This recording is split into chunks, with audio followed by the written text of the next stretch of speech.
নমস্কাৰ আমাৰ প্ৰিয় বন্ধু সাংবাদিক সকল আমাৰ আজি একত্ৰীকৰণ সমিতিৰ আজি এখন বৈঠক হৈছে জিলা প্ৰতিনিধিক লৈ আক্ৰাসুৰ সেই উপলক্ষে আপোনাৰ সন্মুখত আমাৰ এজন আছে আমাৰ সদস্য হৰমোহন মেধি তেখেতে এই সম্পৰ্কে অলপ বৰ্ণনা কৰিব। নমস্কাৰ সাংবাদিক বন্ধুসকল, আমাৰ আক্ৰাসুৰ বিভিন্ন গোটেৰ একত্ৰীকৰণ প্ৰক্ৰিয়া আজি ভালে দিন ধৰি চলি আছে, প্ৰায় 6 মাহমান সময় একটা পাৰ হ'ল।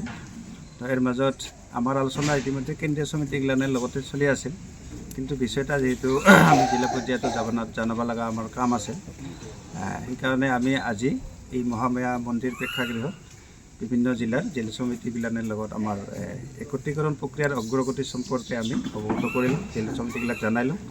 জিলা সমিতি ফালৰ পৰাও আমাক কিছু পৰামৰ্শ আগবঢ়াইছে, যিখিনি কথা মানে আমি একচেপ্ট কৰিছোঁ আৰু সেইখিনি আমাৰ একত্ৰীকৰণত সহায় কৰিব বুলি আমাৰ একটা আজি বিশ্বাস হৈছে।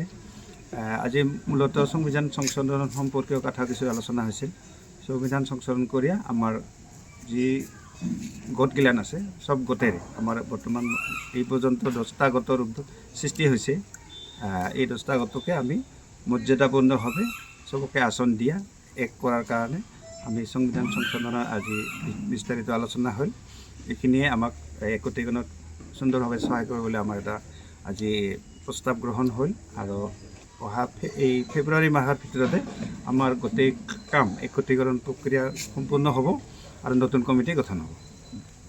আজি আমাৰ ধৰক বলৰাম বৰ্মন গোট আছে, দীপেন বৰ্মন গোট আছে, ৰাতুল ৰায় বুলি তেখেত আছে, অৰবিন্দ দাস তেখেতৰ গোট আছে, তাপস সিঙৰ গোট আছে আৰু একটা আছে নিমাইৰ দুজন প্ৰতিনিধি আছে, নিমাই ৰায়ৰ এটা গোটৰ দুজন প্ৰতিনিধি আছে।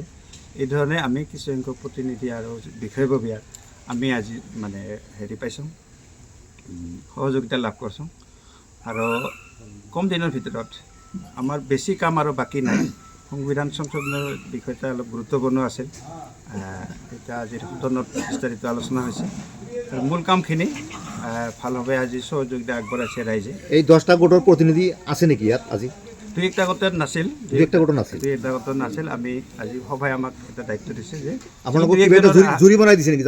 আপোনালোকক আমাৰ 11জনীয়া আগৰে পৰা কমিটি আছে, 11জনীয়া একত্ৰীকৰণৰ কামটা আগুৱাই নিবৰ কাৰণে আমাৰ এই কমিটিৰ দায়িত্ব কোন আছে?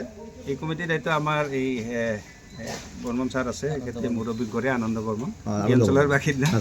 আমি কোকৰাঝাৰৰ একজন আছে, মই বঙাইগাঁৱৰ আছোঁ, উভয়পুৰীৰ আছে, টিকৰিকিলাৰ আছে একজন, গোলকগঞ্জৰ আছে, চিডিলিৰ আৰু আমি আমাৰ নিজৰ মাজৰ ভুল বুজাবুজি যি হৈছে সমস্ত ভুল বুজাবুজি দূৰ কৰি আমি এই ফেব্ৰুৱাৰী মাহত এখন নতুন সুন্দৰ কমিটি পাম বুলি আশা কৰোঁ।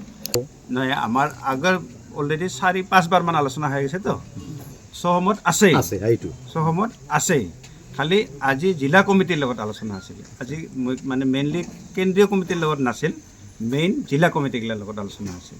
কেন্দ্ৰীয় কমিটিগিলাৰ লগত আগতে আলোচনা 4-5 বাৰমান হৈয়ে গৈছে আৰু সহমত প্ৰকাশ কৰিছে, কিন্তু 10টা কমিটি লগ লগাব লাগিব না, কিছু জটিলতা টেকনিকেল কথা আহে আৰু কি, সেইকাৰণে অল্প আমাৰ টাইম লৈছে।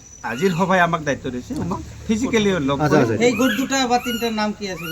সেইটো এটা ক্ষিতিজ বৰ্মন গোট অহা নাই আৰু সোণাধৰ বৰ্মন গোসাইগাঁও, ক্ষিতিজ বৰ্মন আৰু সোণাধৰ ৰায় লিখে, বৰ্মন লিখে, ওদালগুৰিৰ হয়, অতুল বৰ্মন। 3টা গোট তেতিয়া হ'ল। আমি লগ ধৰিম, আমাৰ লক্ষ্য এখন কমিটি আমাৰ ৰাইজক, আমাৰ সমাজক, আমাৰ জাতিক আমি উপহাৰ দিব খুজি আছোঁ, এই আমাৰ লক্ষ্য। এইটো কিমান দিনৰ ভিতৰত হ'ব ডেটটো? আমি ফেব্ৰুৱাৰী মাহত ধৰি লৈছোঁ। আমি আহ্বান জনালোঁ আপোনাৰ মাধ্যমেৰে, সেইখিনি আমাৰ মানে মূল কথা আজিৰ আলোচনা।